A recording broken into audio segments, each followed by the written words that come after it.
old folk tend to disagree on where exactly it began. So, what the heck is this?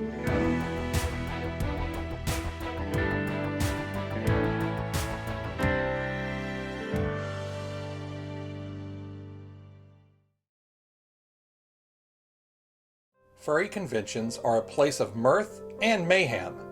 You may have attended a convention or thought about attending a convention with or without a costume, or in this case, fursuit. Every year, the convention circuit grows and the number of fursuiters increases as well.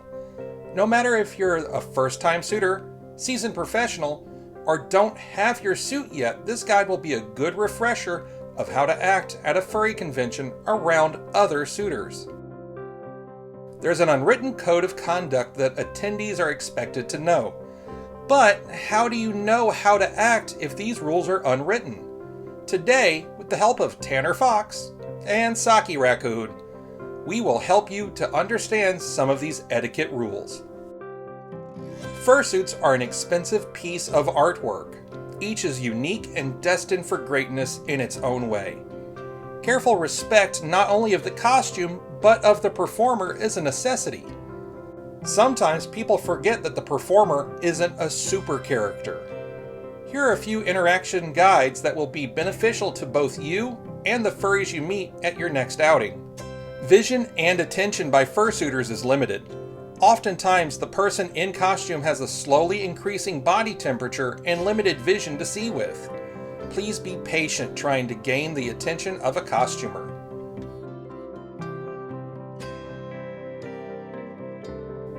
Oh look, it's hug time.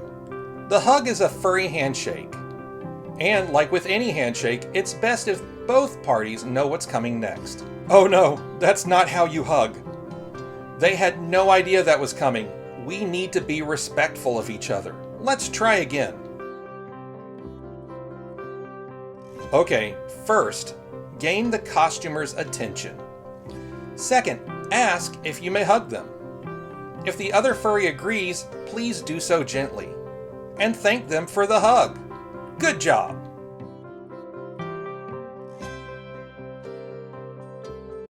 Thanks to mobile phones and electronic devices, we now have the opportunity to record every interaction at any event.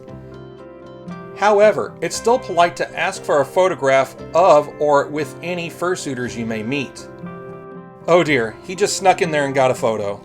It seems our friend wasn't ready at all.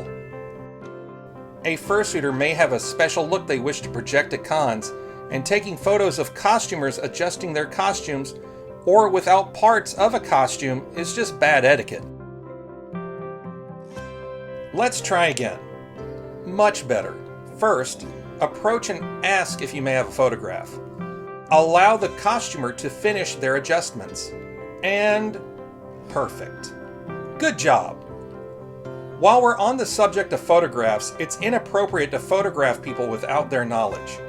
You may need reference photos or just be a fan of a particular costumer, but you should never photograph anyone or any parts of anyone without their knowledge. We know that sometimes the mayhem of a convention seems scripted and that everyone is having a great time.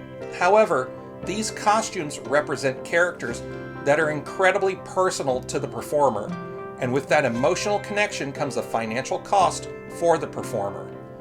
Not only does the performer have limited vision, but has very little sensation of touch through their suit.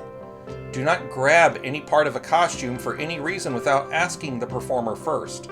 You don't know the condition of their costume. That ear may have just been pinned on for this convention.